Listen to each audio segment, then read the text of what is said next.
Bueno, voy a comenzar a grabar la clase y ahí estoy grabando ya.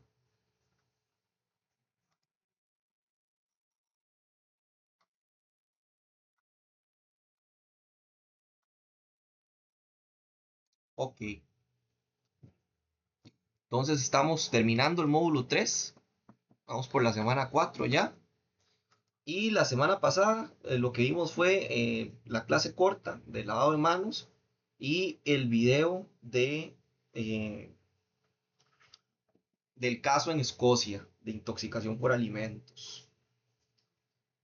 Estaba hablando con Mauricio ahí al inicio de que había una pregunta que estaba como redactada de forma extraña. Entonces yo ya le escribí al coordinador y ahí le indiqué cómo puede quedar más clara. Para la clase de hoy vamos a ver sobre algunas materias primas que utilizamos en la industria de los alimentos.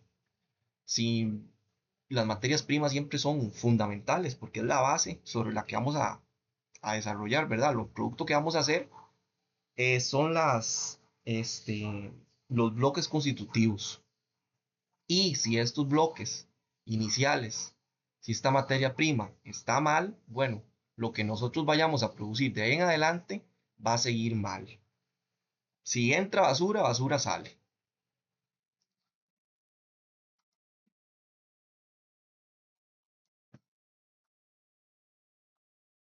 Vamos a ver sobre harina, trigo, levadura, grasa, sal, azúcar, huevos y distintos tipos de materias primas de la industria alimentaria, típicos de panificación.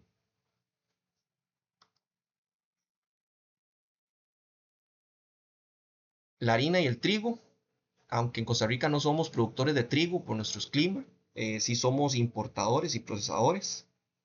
Para abordar el tema relacionado con la harina como insumo principal en los procesos de elaboración de productos de panificación, es preciso iniciar con una caracterización del trigo, que es el cereal del cual se obtiene la misma. Incluye información relacionada con las distintas variedades que se cultivan en el mundo. Eh, Científicamente el trigo se llama Triticum y es único en el mundo vegetal. Es especial para hacer harinas, para panes. Por eso normalmente hacemos harina con con trigo y no con harina de arroz o de maíz, porque no queda igual. Las proteínas no son de la misma forma. El trigo consta de tres partes: el germen, el salvado y el endospermo. El grano de trigo lo llamamos el carióspide, y cuando se pasa la molienda, no solamente es triturar el trigo, sino que es disociar. ¿Qué es disociar? Sino que es separar el endospermo del resto de las partes.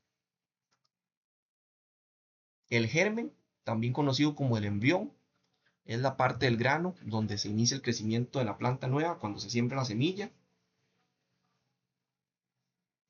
El germen es rico en vitaminas, es rico en grasas, y cuando se hace harina integral es porque incluye más porcentaje de germen.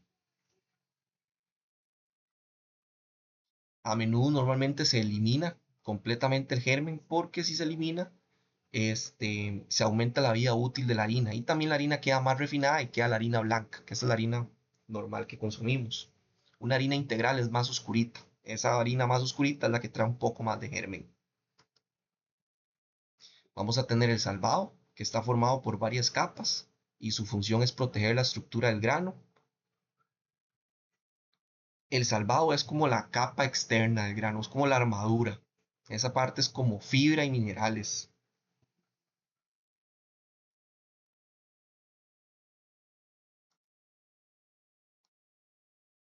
Y después viene el endospermo. Es el que conforma la mayor parte del grano de trigo y al ser molido se obtiene la harina blanca. El endospermo representa el 80-85% del grano y es el que nos da la harina blanca. Aquí podemos ver las distintas partes. y específicamente así se vería el grano de trigo. El germen es donde va a iniciar el crecimiento, ahí es donde va a salir la pequeña raíz. Esta parte del germen es la que será más alta en vitaminas y también más alta en lípidos, grasas. El endospermo, que es la mayoría del grano, y el salvado, que es la parte nada más externa, que es la capita que está afuera. El trigo presenta una superioridad sobre otros granos para la elaboración de pan y otros productos horneados de panificación. ¿Esto por qué? Porque las proteínas que contienen el endospermo eh, tienen el gluten, y este gluten nos da una resistencia y nos da elasticidad. El trigo es superior porque es el mejor cereal del que se hace harina, que retiene los gases de una mejor forma, de una forma más eficiente. Y eso es gracias al gluten, porque el gluten actúa como un pegamento ahí. Cuando la levadura, que la levadura es un ser vivo que se adiciona a la masa, va creciendo, ella va respirando. Y cuando ella respira, eh, genera dióxido de carbono. Y esto dióxido de carbono es CO2, es el que le va dando la forma al pan. Es cuando ustedes ven que la masa crece. ¿Qué está pasando? ¿Qué es ese que el crecimiento de la masa? Bueno, que la levadura está generando dióxido de carbono y está haciendo burbujitas adentro. Y cuando nosotros pasamos al proceso de cocción, va a crecer aún más y nos va a permitir que quede el pan con esa textura suave. Si se intenta hacer harina con arroz o con maíz sin ningún aditivo, el gas escapa muy fácilmente. Hay harinas mejoradas de arroz o maíz con aditivos que son un poco más trabajables, pero hay que agregarle aditivos adicionales. Esa retención del gas es la que es clásica de la harina de trigo y del gluten. Hay diferentes tipos de trigo. Está el trigo Spring, el trigo Durum, el trigo Winter y el trigo Soft. Vamos a ver cada uno de estos a detalle. El trigo Spring es de este tipo de trigo. Se obtiene la harina alta en proteínas y baja en almidones. Se utiliza principalmente para la realización de panes artesanales. Este trigo primavera eh, se cosecha rápido y al crecer rápido desarrolla mucha proteína. Y esta se le llama harina de fuerza, la harina que se hace con trigo Spring, porque es altamente proteica. Se utiliza para panes que tienen que soportar más peso o procesos largos de fermentación, como el panetón o como un pan que lleva muchas frutas o muchos nueces, que si se utiliza una harina muy débil, el pan va a colapsar. Se tiene el trigo durón, que este tipo de trigo se obtiene una harina alta en proteínas y es especial para preparar pastas o fideos.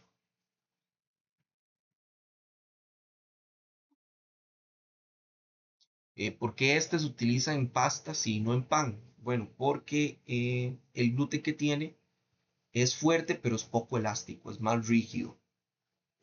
Entonces, si se hiciera pan con este trigo, va a quedar un pan muy duro. Pero para pasta sí funciona bien.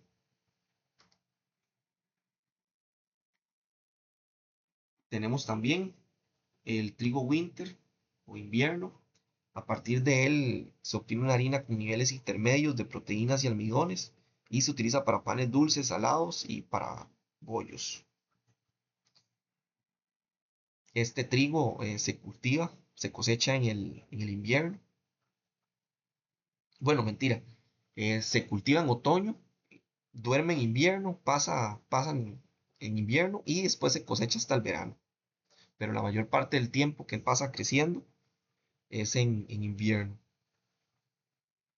Tiene un nivel de proteína intermedio y bueno, se utiliza para panes dulces, salados, pan francés, baguettes, donde queramos que quede una corteza que sea más crujiente y la parte interior una miga más suave. También tenemos el trigo soft, que de este trigo se obtiene una harina baja en proteínas, pero alta en almidones. Se emplea especialmente en la elaboración de galletería, pastelería y pastas secas. Este trigo y la harina que sale de este trigo suave es más baja en proteína, pero es más alta en almidón.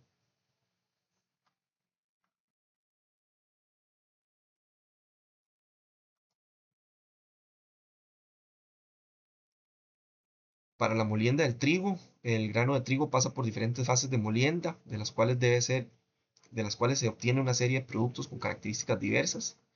Se obtiene la harinilla, residuos de harina, salvado fino y distintos desechos. Para hacer la molienda se utilizan distintos rodillos que van quebrando el grano, lo van rompiendo y después estos se van separando las capas. ¿Cuál es la composición porcentual del grano de trigo? Bueno, el 85% más o menos es el endospermo, el germen es un 2.5% y el salvado un 12.5% aproximadamente. Entonces eso es lo que se puede esperar. Si yo tengo, eh, digamos que 10 kilos de trigo, yo puedo obtener tal vez como máximo del endospermo obtendría 8 kilos y medio, pero eso no se va a dar porque siempre hay, hay un desgaste, hay una parte que queda con los demás. Entonces tal vez se puede obtener un rendimiento del 70%, del 70, 80%. Ok, aquí vemos que la harina se saca aproximadamente de un 75 a un 78%. Se pueden extraer harinas más finas de un 2.5 a un 3%. El salvado que van de un 20 a un 22% y desecho que es de un 0.2 a un 2%. Igual ese que va a desecho es para alimentación animal. Entonces tampoco es que se desperdicie.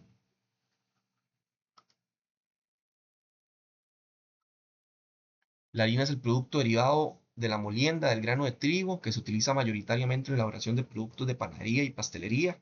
Está compuesto por agua, gluten, que es la proteína del trigo, almidón, grasas, celulosa y cenizas. Cenizas son los minerales.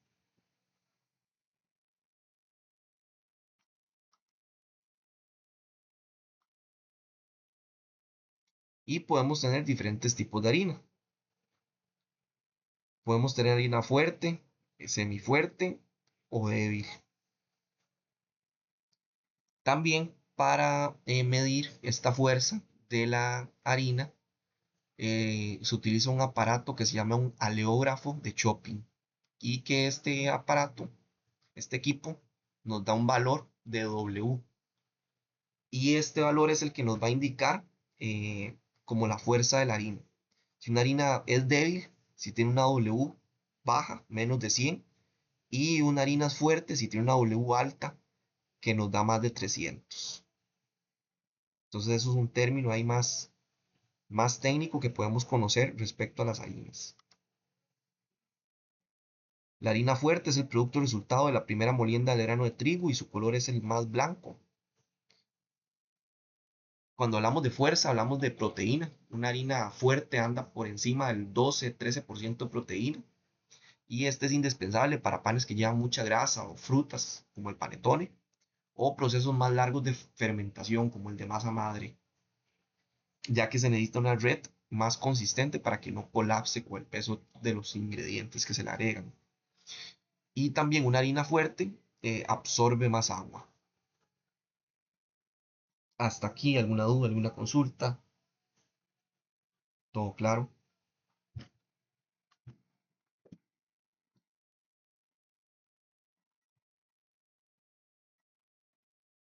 Ok.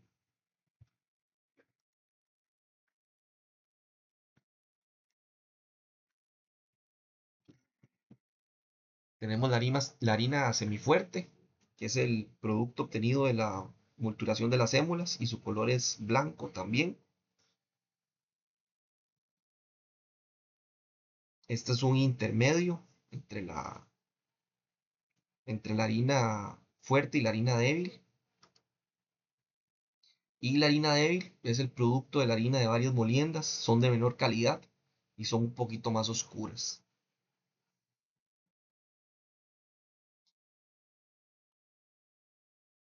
La proteína ronda entre el 7 y el 9%. Se utiliza para hacer galletas o productos más de pastelería.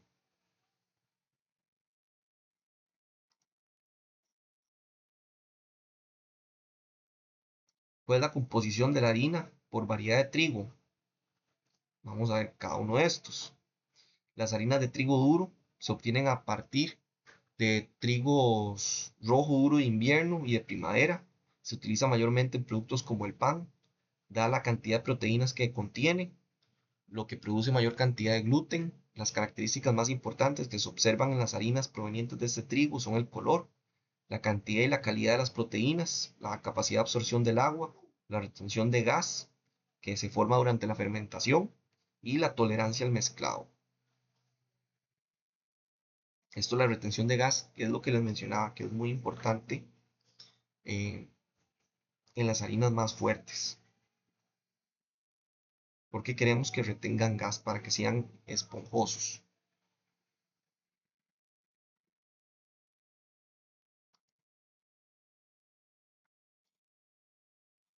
Vamos a tener también la harina de trigo blando. Estas harinas se utilizan especialmente para pastelería, para tortas, galletas, donas, panes leudados con polvo de hornear. Eh, Leudado es esta capacidad de hacer burbujas, de que crezca.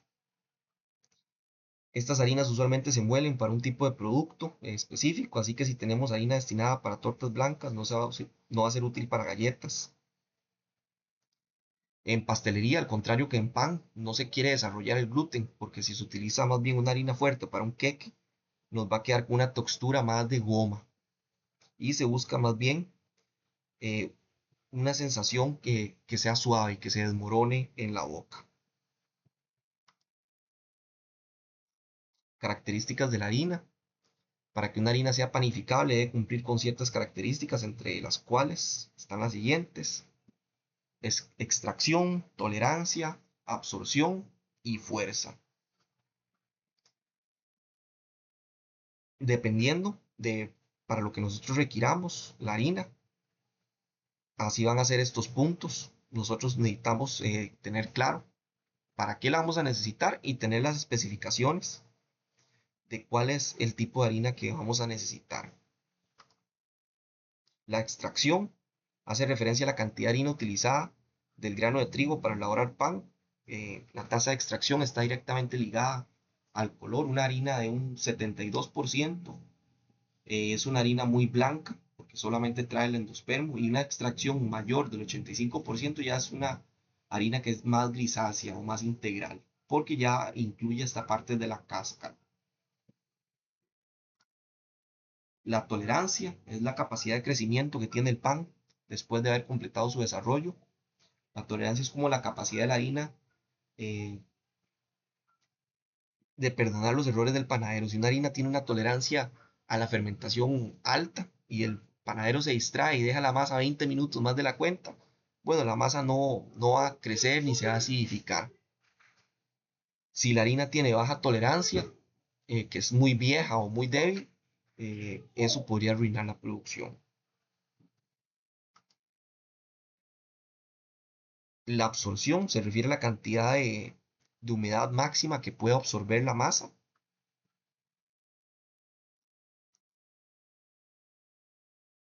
Para diferentes tipos de panes vamos a requerir diferentes tipos de absorción, ¿verdad?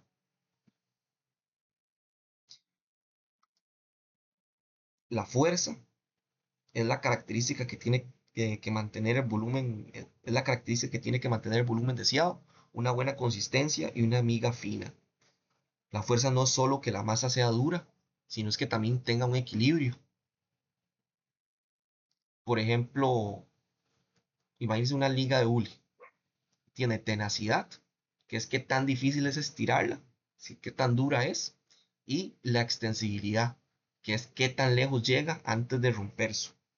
Una harina de buena fuerza tiene un equilibrio, una relación entre qué tan dura es, qué tan difícil es de estirar y qué tanto se estira.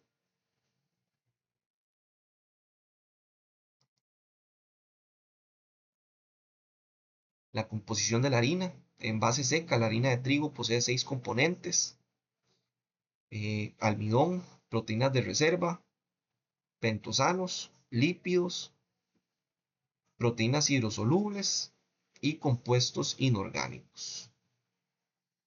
A veces se dice que la harina es solamente un carbohidrato, pero no.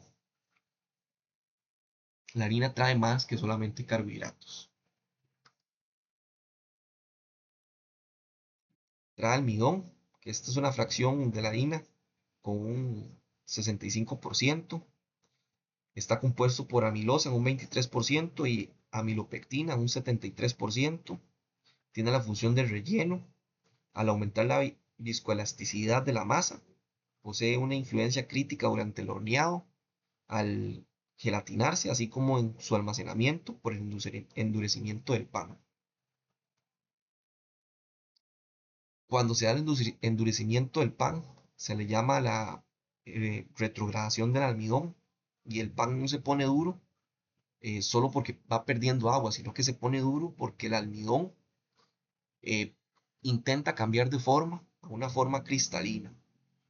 Entonces eso hace que el pan viejo sea duro y más quebradizo.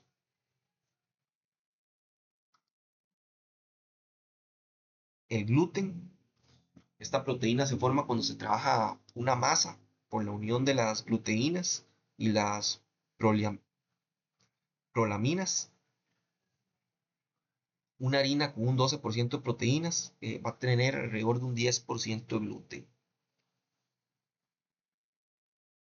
La gliadina es la que le da la extensabilidad, que es que tanto la masa se estire sin romperse, y la gluteína es la que le da la elasticidad o la fuerza.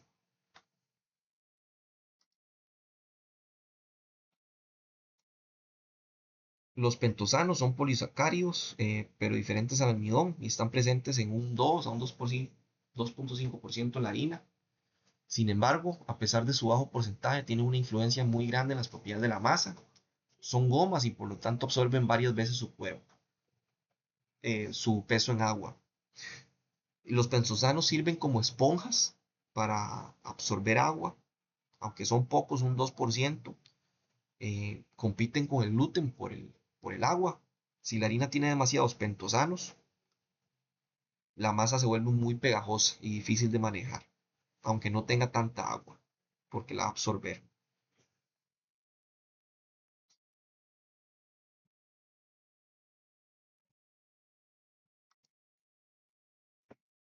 También tiene una parte de lípidos, que es alrededor de un 2,5% de lípidos que contiene la harina. Estos adquieren mayor importancia durante el horneado, especialmente durante el volumen del pan y su vida útil. Esta es la grasa natural del trigo, no de manteca que se le echa a la receta. Estos son lípidos naturales que sirven como selladores de las burbujitas que se van haciendo en el pan. Sin esos selladores, las burbujas se van a explotar más rápidamente y el pan no crecería tanto. El detalle que hay que tener con los lípidos es con la harina integral, que es más alta en lípidos. ¿Por qué? Porque se pone rancia más rápido.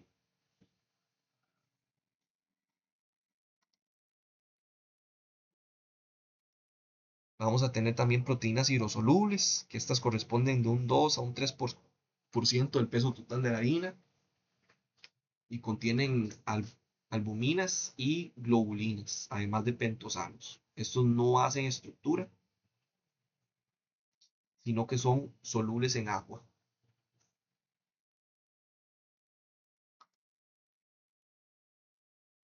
Vamos a tener también compuestos inorgánicos. La harina contiene un 0,5% de cenizas y este material inorgánico posee baja influencia en la formación de la masa. Estos compuestos inorgánicos son minerales como calcio, magnesio, nitrógeno.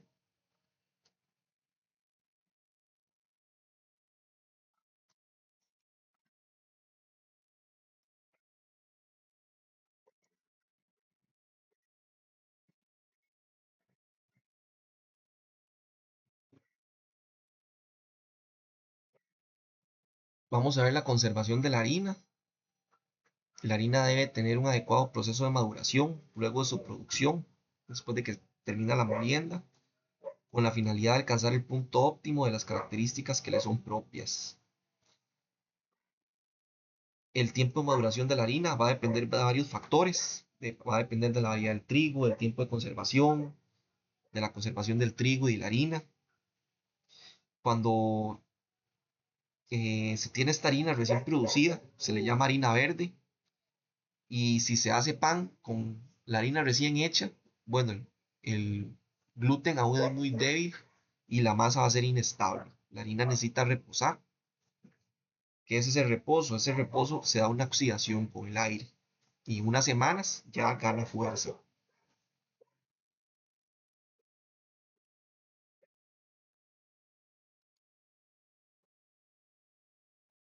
El agua es el principal ingrediente utilizado en la formación de la masa.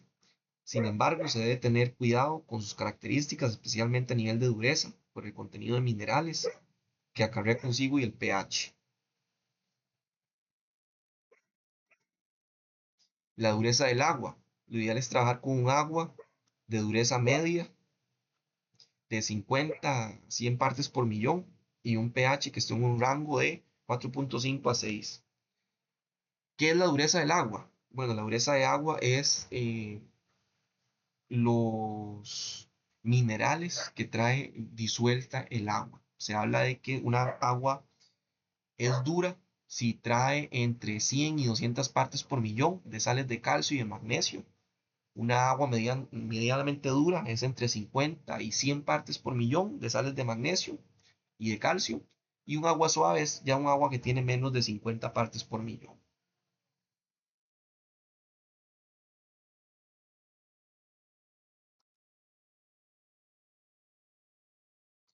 Características del agua. Entre las características organolépticas que debe poseer el agua, se consideran la temperatura constante, entre 6 y 12 grados, que sea incolora, no debe tener ningún sabor, no tener sólidos suspendidos. La leche, dependiendo del tipo de formulación para la elaboración de los distintos productos, se suele trabajar leche de vaca, así como sus derivados. La leche fresca muchas veces es un punto crítico de control por su riesgo microbiológico y su corta vida útil. Por eso en la industria, en la mayoría de las veces, se utiliza leche en polvo o leche que ya haya pasado por un proceso como el de UTH, UHT, que es más seguro. Y vamos a tener diferentes tipos de leche: leche líquida fresca, leche líquida descremada, leche en polvo entera, leche en polvo descremada, suero líquido, suero en polvo descremado, leche entera evaporada, leche descremada evaporada, leche condensada entera endulzada, leche condensada descremada endulzada. Y vamos a ver algunos de estos. El suero en polvo es un producto lácteo que se obtiene como derivado del proceso de elaboración del queso. Es el resultado de la separación de la caseína y la grasa. En comparación con la leche entera, el suero posee casi la mitad de sólidos y una tercera parte de las proteínas. Cumple una función de agente suavizador de la masa por su bajo contenido en proteínas, y aquellas que lo conforman son principalmente lactoalbuminas.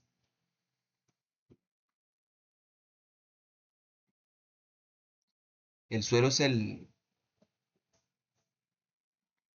amigo del panadero porque cuesta menos que la leche en polvo entera, pero aporta lactosa y minerales. Muchas fórmulas económicas de pan cuadrado utilizan suero para mantener el precio bajo sin sacrificar el color dorado.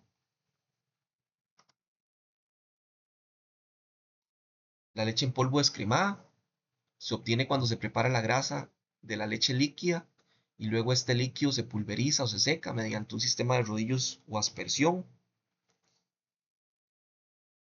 y tiene varias funciones: valor de amortiguación, suavizador, reacción de calor, absorción, cuerpo y elasticidad y nutrición. La leche en polvo se hace con un equipo que se le llama un spray dryer, que es un equipo que primero nebuliza la leche en partículas muy pequeñas, partículas de líquido muy pequeñas, y después se le pasa una columna de gas caliente, de aire caliente, por estas partículas de líquido muy pequeñas, y eso hace que el agua se evapore rápidamente y nos quede solamente el sólido.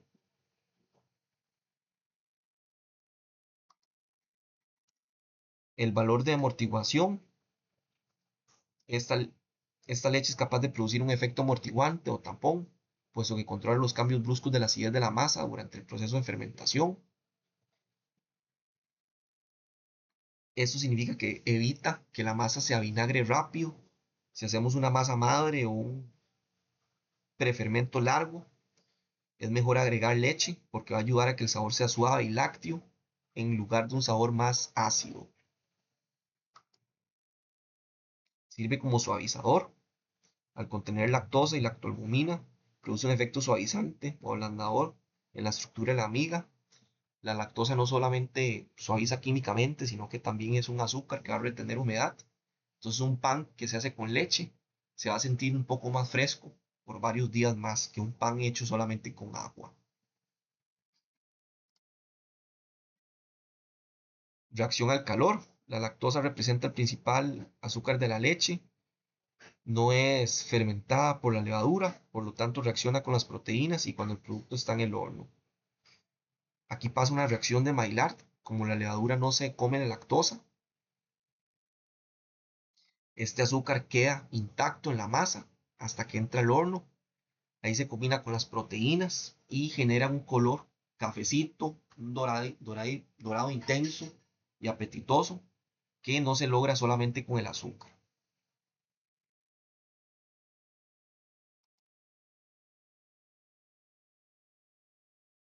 La absorción: cuenta con propiedades de retención de agua superiores. La absorción que presenta la masa es de un 1% por cada 1% de leche en polvo descremada que se adiciona a la formulación. Entonces la leche en polvo que agreguemos eh, va a tener una capacidad absorbente de agua en la masa.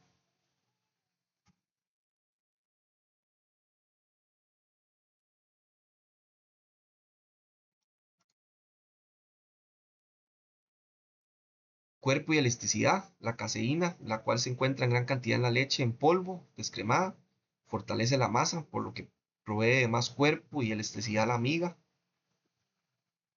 Aunque el gluten es el principal de la estructura del pan, la caseína también actúa en esta estructura, la caseína que viene de la leche. Y esto es útil en panes de molde, como el pan cuadrado industrial, donde se necesita que la rebanada sea muy firme y no se desmorone.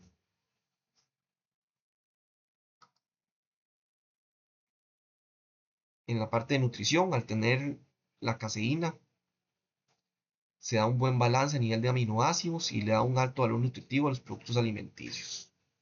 La harina de trigo es deficiente en un aminoácido esencial que se llama lisina y la leche es rica en lisina. Entonces, si se agregan los dos, no solamente hacemos el pan más rico, sino también que está mejor, en mejor calidad. Tiene un mejor perfil de aminoácidos.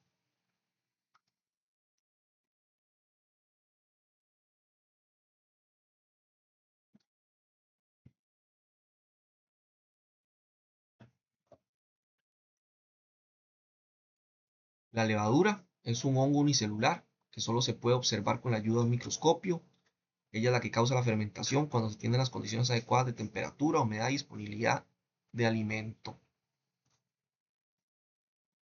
Es un hongo, es un organismo vivo y como todo ser vivo va a necesitar de ciertos requisitos para vivir. Va a necesitar ciertas cantidades de agua y de temperatura. Si tenemos un pan con exceso de sal o exceso de azúcar, bueno, puede ser que eh, esté en exceso y no permita que la levadura sobreviva. A veces cuando se hace pan y el pan no crece, eso es que la levadura se murió, no creció adecuadamente. Y esta levadura es cuando viene así, de este tipo, granulada o también puede venir congelada, pero es diferente a la levadura química o el polvo de hornear.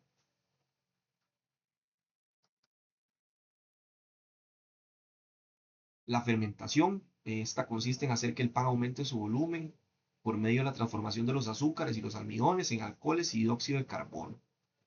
Eso se le conoce como el efecto leudante. La fermentación hace algo más también, crea sabor,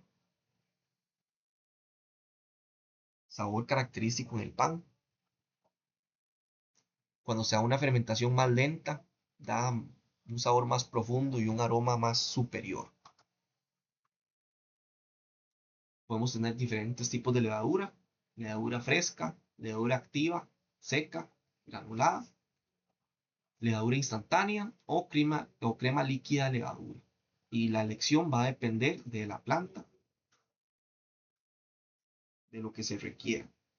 Por ejemplo, las panaderías industriales utilizan mucho levadura fresca y las industriales utilizan crema líquida. ¿Por qué? Porque se bombea por tuberías automáticamente.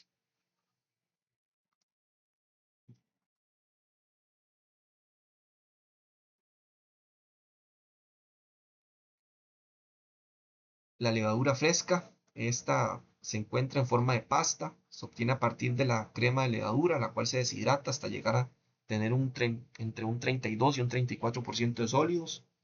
Esta pasta se homogeniza y se le da forma y su almacenamiento debe estar a 0 grados, congelada. Tiene una humedad del 66 al 68% y la materia activa seca es de un 32 a un 40%. Hasta acá, ¿alguna duda, alguna consulta?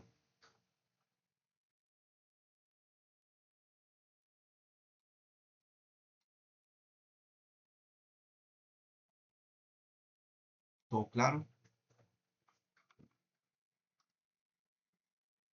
Ok. Vamos a tener también la levadura activa seca. Esta se obtiene por la extrusión de la levadura fresca a través de una malla y el producto resultante se deshidrata, haciéndolo pasar por un secador de aire caliente a una temperatura controlada hasta llegar a una humedad del 7.5 al 9%. Y al final se obtiene un producto que consiste en pequeñas esferas cuyo tamaño es de 1 milímetro de diámetro. Esta es muchas veces la levadura más común con la que trabajamos.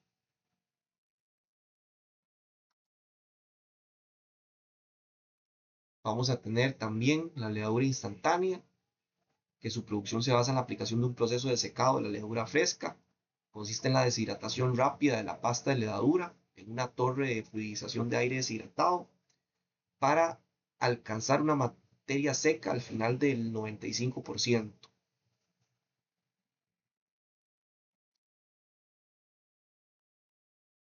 Esta levadura instantánea, a diferencia de la levadura seca que vimos antes, no necesita hidratarse en agua tibia, sino que se echa directamente sobre la harina.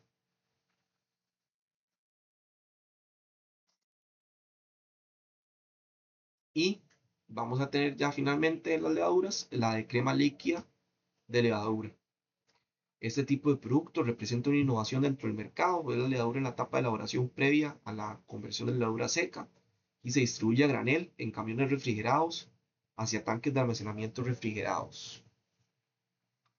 En industrias grandes como Bimbo o panificadores masivas, esto va a eliminar toneladas de basura, de cajas y de plásticos y empaques, porque es un sistema cerrado de tuberías y tanques.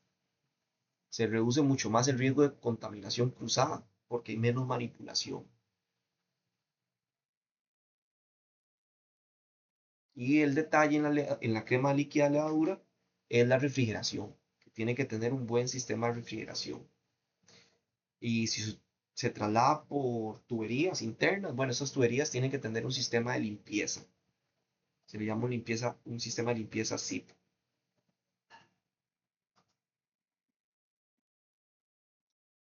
Después, como materia prima, también vamos a tener grasas, que el uso de grasas como aceites, mantecas y margarinas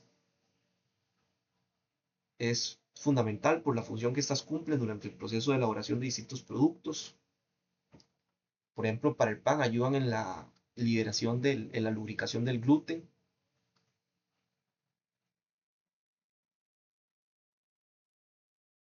Y también las grasas retrasan el endurecimiento del pan porque va a impermeabilizar un poquito más los almidones y eso no va a evitar que se cristalicen tan rápido.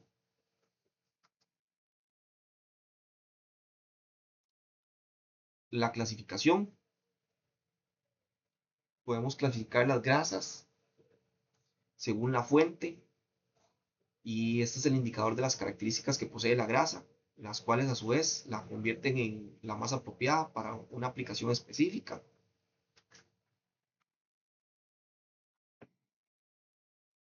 Podemos tener manteca estándar, manteca hidrogenada, manteca líquida, manteca emulsificada, margarina, mantequillas o distintos aceites.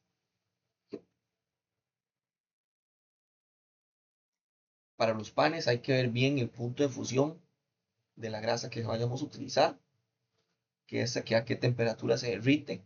Si hacemos un pan dulce o un hojalandre, vamos a necesitar una grasa con un punto de fusión alto, que no se derrita en la mano. Y si hacemos más bien un queque para comer frío, vamos a necesitar una grasa que se derrita en la boca, que sea bajo punto de fusión. La manteca estándar, esta grasa se consigue una consistencia deseada, se puede mezclando grasas duras con aceites, es decir, también que la manteca estándar con la mezcla de grasas duras como harinas animales y vegetales o bien mezclas de aceites vegetales totalmente hidrogenados con aceites. Esta es la manteca blanca común que vemos en los bloques o en las cajas. Es funcional, pero no tiene sabor. A diferencia de la mantequilla o la margarina que aportan un sabor lácteo, la manteca estándar es 100% grasa neutra. Y la función que va a tener es meramente estructural y de suavidad.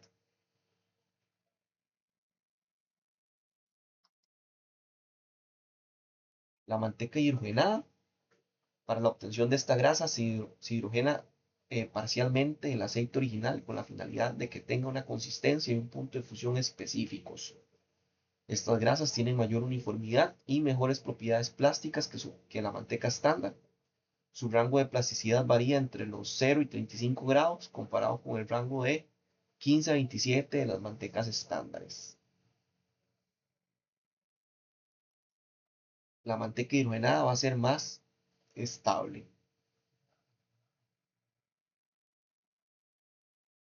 Aquí el detalle de estas mantecas, estos son las llamadas grasas trans, que en exceso pueden ser dañinas para la salud.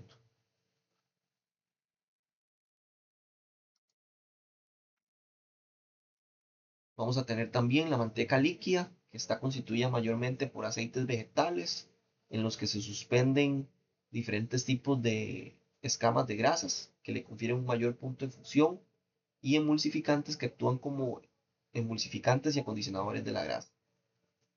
¿Por qué querríamos una manteca líquida? Bueno, por automatización. En una planta grande es difícil estar abriendo cajas de manteca sólida,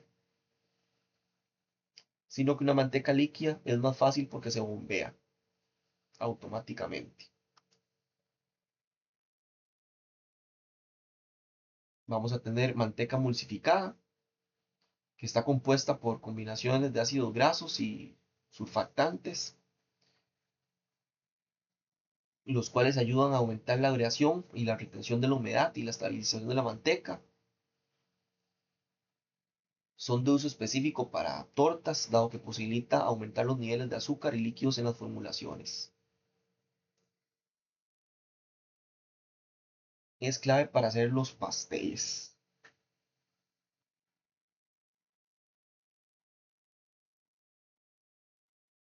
Los emulsificantes en esta manteca van a unir el agua y el aceite, permitiendo que logremos un queque sin que colapse.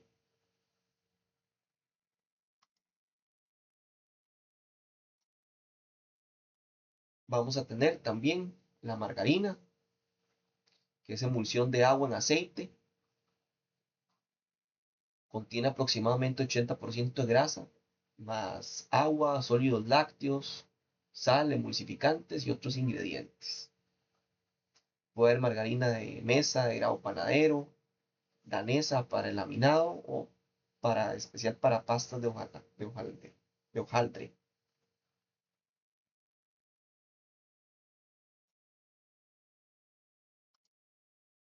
¿Qué funciones nos dan? La formación de películas de aceite lubricante que suavizan el producto horneado, y esta función de lubricación se atribuye a la fase de aceite de la manteca. La retención de aire durante el proceso de mezclado, eso se debe a la acción que ejercen los cristales de las grasas sólidas. Cuando batimos grasa con azúcar, los cristales del azúcar van a cortar la grasa y atrapan pequeñas burbujas de aire, y después estas burbujas van a ser semilleros que luego van a inflar, se van a inflar en el horno.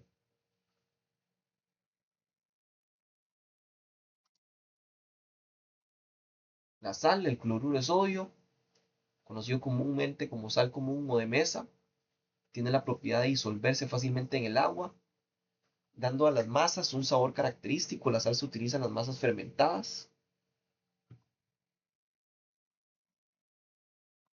Hay que tener cuidado de no echarle eh, la sal y la levadura juntos en el mismo momento. ¿Por qué? Porque la sal le va a robar agua a la levadura.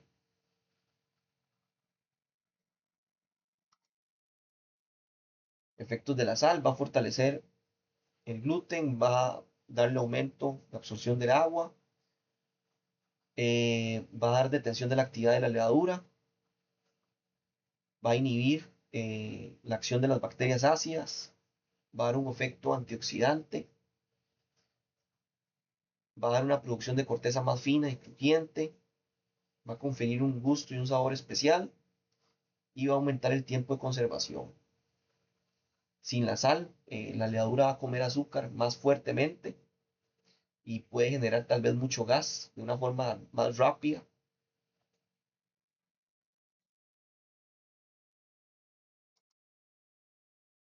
¿Cómo fortalece el gluten? Bueno, la sal actúa directamente en la formación de gluten, reforzándolo, como aumentando su fuerza y tenacidad conforme aumente su dosificación. ¿Por qué la fortalece? Porque las proteínas de gluten tienen cargas eléctricas que se repelen poco a poco entre sí, y la sal neutraliza esas cargas y va a permitir que las proteínas se acerquen y se unan con más fuerza.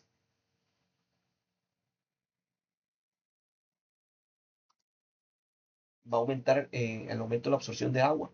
Cuando la fórmula tiene sal, el agua tiene mayor fijación en el gluten, es decir, esta va a absorber más, por lo cual aumenta la humedad en el producto de panificación. Si en algún momento el, realizan una masa y les quedó muy pegajosa o húmeda, antes de echar tal vez más harina, se le puede echar un poquito más de sal, y eso va a absorber, esa sal va a absorber el agua.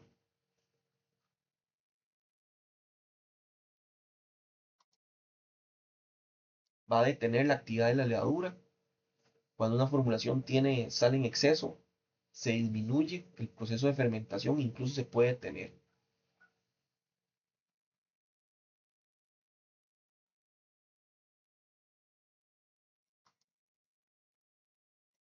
Va a ser una inhibición de las bacterias ácidas. La sal tiene una propiedad antiséptica que permite disminuir la acidez de la levadura, y eso va a retrasar las fermentaciones de ácido láctico y ácido butírico. Otra característica que tiene la sal es detener ligeramente la actividad eh, proteolítica, mejorando un poco las harinas degradadas.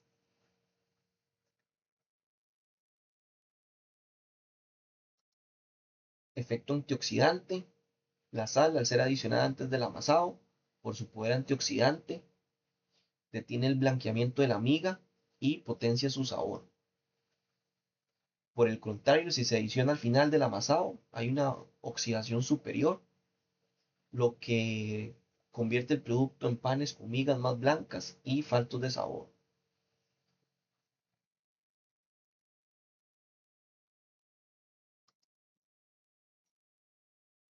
Va a favorecer la producción de corteza más fina y crujiente. La sal también posee un efecto sobre la coloración de la corteza, dándole un aspecto que incluso podría considerarse más atractivo a la vista de las personas consumidoras.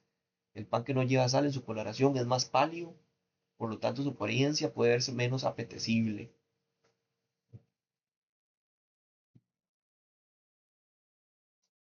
¿Por qué el pan sin sal sale más pálido?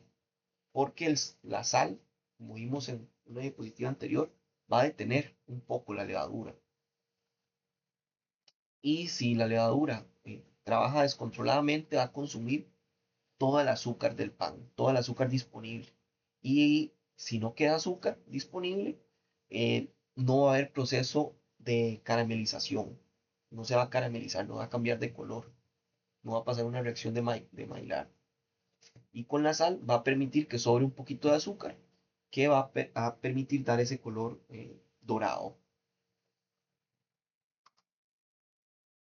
La sal va a conferir gusto y sabor, aumenta notablemente el olor y el sabor del pan, actuando un conjunto eh, de reacciones que se dan durante la fermentación y el horneo del producto. También suprime el amargor. Las levaduras a veces tienen notas amargas naturalmente y la sal las bloquea. La sal aumenta el tiempo de conservación, aumenta la retención del agua en la miga, su capacidad para absorber agua, por lo tanto va a prolongar su vida útil.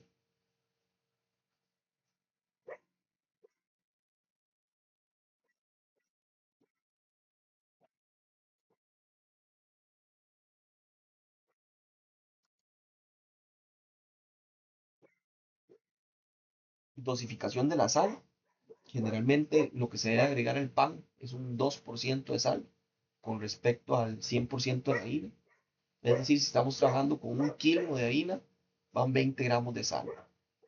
Sin embargo, cuando el amasado es muy intensivo, se debe aumentar la cantidad de sal un poquito más, a un 2,2%, con el fin de evitar el blanqueamiento en la miga y la ausencia de sabor final del producto.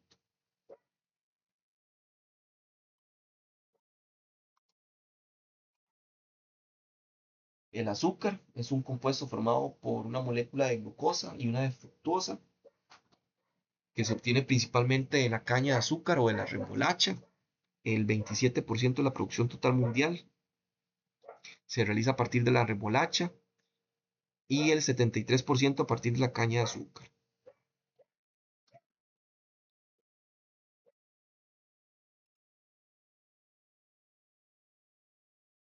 Para la panificación podemos trabajar con diferentes tipos de azúcar, como azúcar cristalizado, de sémola, glaze, granulado, moreno, invertido, candy, en terrones, vainillado o fondant.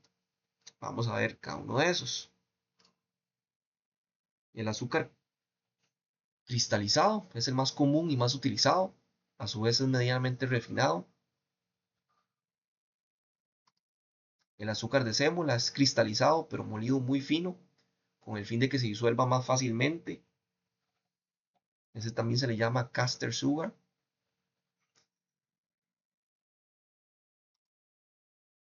Se tiene azúcar glaze, que es común denominado como azúcar en polvo, y es azúcar cristalizado muy finamente molido por molinillos especiales. El azúcar glaze, por ejemplo, comercial, normalmente no es 100% azúcar, sino que tiene un poquito de un 3 a un 5% de almidón de maíz. ¿Por qué? Porque el azúcar 100% molido eh, es muy absorbente de humedad y eso va a hacer que se apelmace, que se endurezca. Entonces le agrega un pequeño porcentaje de almidón de maíz para que este sea el absorbente de la humedad y no el azúcar.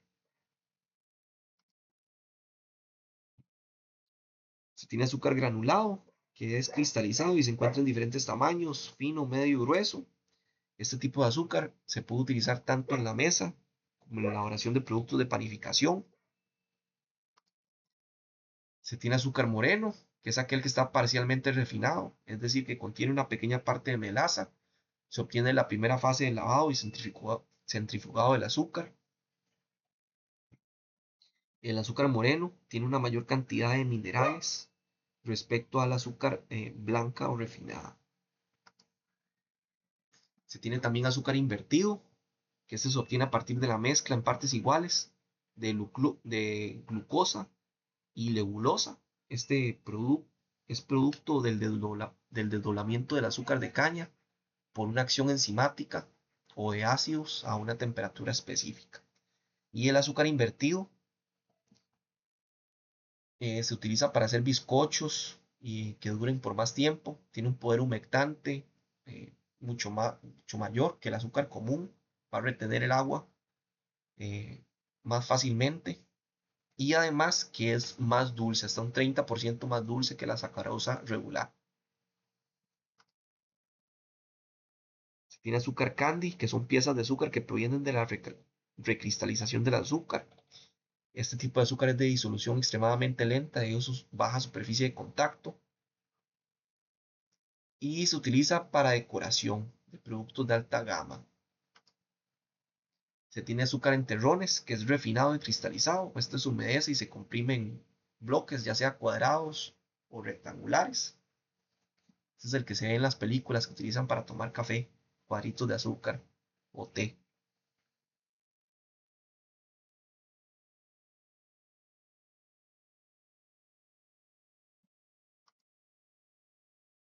Se tiene azúcar vainillado, que proviene de la mezcla de azúcar cristalizada o glaze, a la que se le adiciona un mínimo un 10% de vainilla molida o vaina de vainilla y se utiliza solamente para aromatizar. Probablemente lo que vaya a tener es vainillina y no vainilla original, porque la vainilla es sumamente cara. Esto que vemos aquí, esta es la vaina de la vainilla. La vainilla crece en una orquídea y la producción es muy baja, por esto es altamente cara. La vainilla que consumimos regularmente es vainilla sintética, que es equivalente químicamente a la vainilla natural.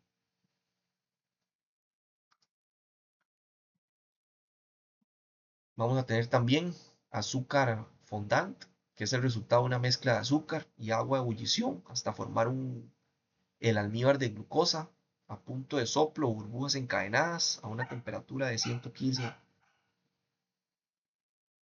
grados Celsius, dejándolo a bajar su temperatura y luego por un proceso de manual de amasado con corte se consigue empanizar este azúcar.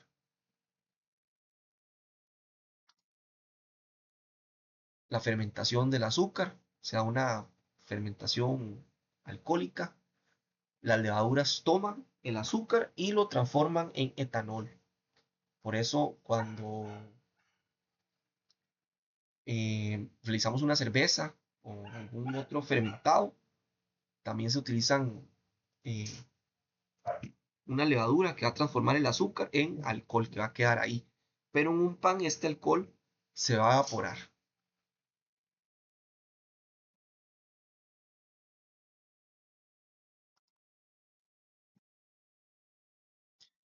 La solubilidad del agua, la solubilidad del agua del azúcar en agua es de aproximadamente 1330 gramos de azúcar por un litro de agua a unos 20 grados de temperatura.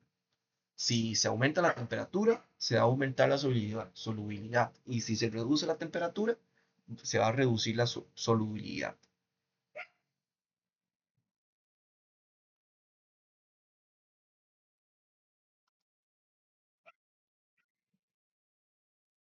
Los huevos, el huevo es un alimento rico en vitaminas y proteínas que se utilizan en una multitud de elaboraciones gastronómicas y que requiere de algunos cuidados, tanto a la hora de comprarlos como conservarlos en casa y manipularlos.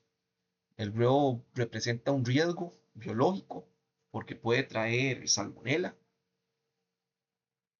En una planta certificada nunca se rompen los huevos directamente sobre la amasadora o cerca del producto, sino que se utilizan otros tipos de huevos, como huevos enteros o congelados, claras congeladas y yemas congeladas.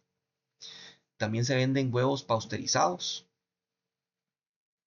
que ya son huevos que se llevaron a una temperatura de al menos 75 grados Celsius, con la que se garantiza que se eliminaron las bacterias. También se pueden tener huevos enteros congelados, que poseen la misma composición química del huevo fresco. El contenido sólido varía de un 25 a un 28% y se encuentran principalmente la clara. Tiene la misma función que los huevos frescos en la panificación y se pueden utilizar ambos eh, sin ningún problema.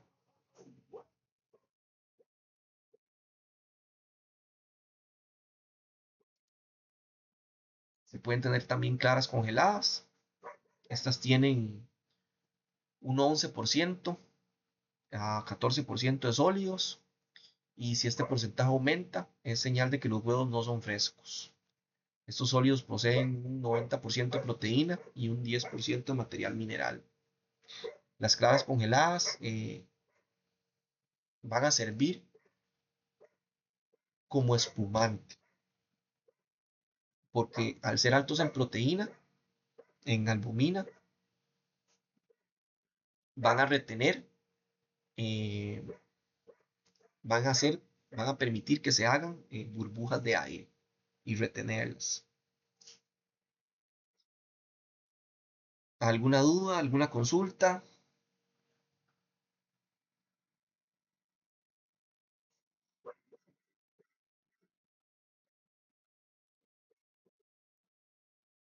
¿Todo claro?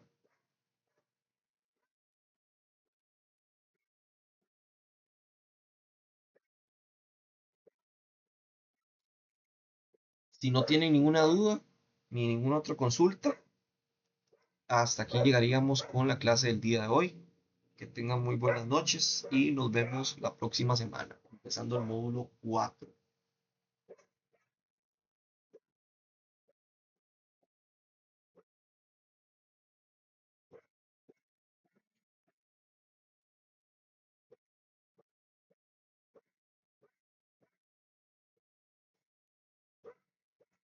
Pura vida, Andrea. Buenas noches.